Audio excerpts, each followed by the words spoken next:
I think everything here is just damaged stuff.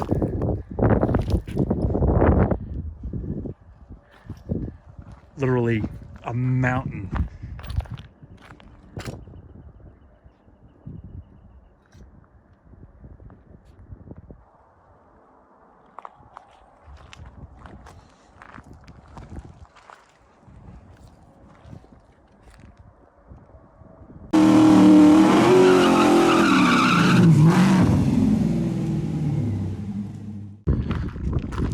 Once again, I'm just kind of running through.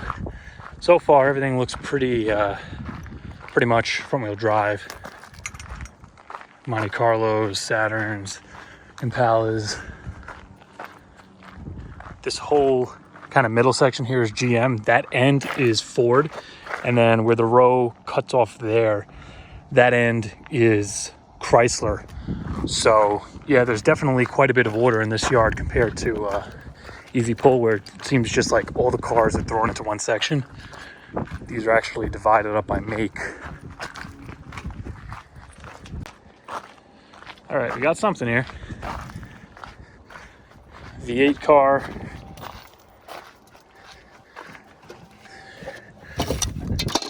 What's the, oh, that feels pretty good. It's actually tight. Okay, I'm gonna see if I can pull this linkage out. Should just be some clips on here. I'll get to that in a second. Anything we're taking in here. I did check the inventory, so this is the, looks like the 90 I think they had, or 91.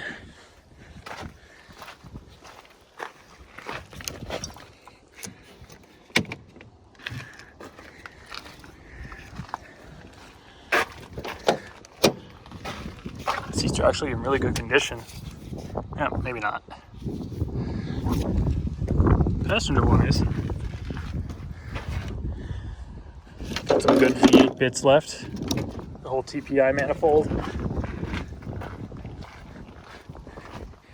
Yeah, I'm gonna get this wiper linkage. Let me just go take a look at those Ford Gens first. I'll come back to this. Here's one of the Ford Gens. Nothing special, 3800 car. It is a 5-speed though. I just did a quick check on that red one. Same thing, 3800, mid 90s. Nothing worth taking. This row too, it looks the same. There's nothing special down here. It's all front-wheel drive. So I'm going to head up through the gate. There's one more little section of GM stuff. See if there's anything up there. Then I'm gonna head back, maybe check where the Trans Am was in the beginning, or the Firebird. And maybe there'll be some rear wheel drive stuff over there that I missed. Well, I must have missed this Caprice wagon here, because we got V8. It is a 4L60. I don't know what year this is, but it's not even remotely removed. And I don't want to spend the last hour here trying to get that sludgy friggin' thing out of there. So I'm gonna pass on this one. And if I don't see anything on the way out, I think I'm gonna do like I mentioned. And we're just gonna make one run with looking solely for a transmission. And if I find something that has it in there, which I will, because obviously I found a bunch here, still in the car though, I'll go and pull it. Here's a little Cavalier. Obviously the steering wheel's gone. There we go, guys. One of my hard to find pieces. Bushing feels pretty tight. I also checked it, moved the arm, didn't have that shitload of slop that mine did.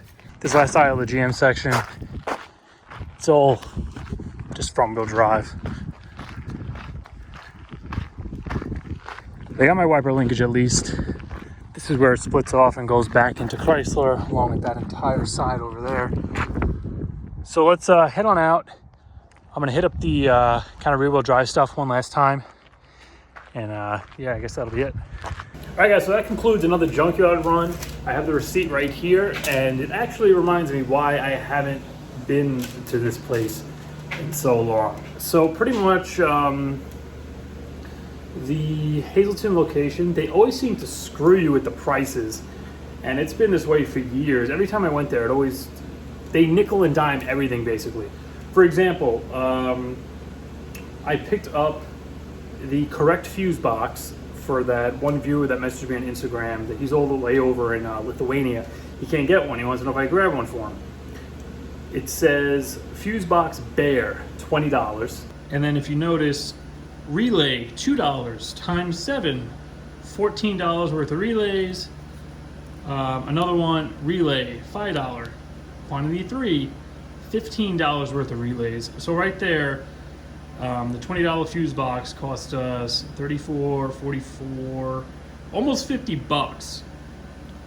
So they nickel and dime everything. If you don't strip anything down to the bare minimum, they will charge you for it. The other place I went to when I got, Pennsburg, when I got the first one that was wrong, I think that's this one. That's the good one. They charged me, what was it, like $15, $20 for the whole thing? You didn't have to take the fuses, the relays, or anything out. And the same thing goes for Allentown. So this is the only place where they really kind of screw you. Same thing with the speaker boxes. We got 2 speaker boxes. You see they have it on there as subwoofer. That's the actual speaker that's in the box. They charged me $15 each for them. Then they charged me for the speaker box itself for $5. So I guess $20 for that whole thing isn't bad. They just kind of broke it down. If I knew that though, I would have just pulled the friggin' speaker out because they're blown anyway and I gotta change them. And then we would have only spent $5 each instead of $20 each. Aside from all that, I grabbed the mud flaps. Those cost me $2 each for a total of 4. And then there you have, then they have these miscellaneous items on here. I think they charged me for the friggin' bolts for the speaker box, for the screws that actually hold it in, because we have 2 miscellaneous items on here. Quantity 2 at $2 each. One of them was probably the wiper stop, which I already installed. So now my wipers aren't gonna get caught below the windshield anymore, and you could just see the amount of slop in my wiper linkage, which is why I picked this one up, which was a hell of a lot tighter. There was no slop in any of the bushings, so this paired with having an actual stop should fix my loose wiper problem. And the wiper transmission was only 13 bucks, so that wasn't bad. Total out the door, we're looking at $123.60. They also charge you sales tax and a $7 environmental charge. I don't recall seeing this at the other yards. Maybe it was on there and I missed it.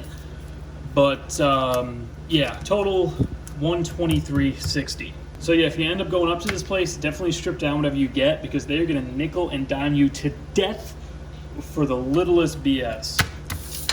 But anyway, that concludes the 3 Harry's yards. I got the wiper linkage, which I needed. I picked these up. I'm probably gonna end up selling them or putting them on the Trans Am, I don't know.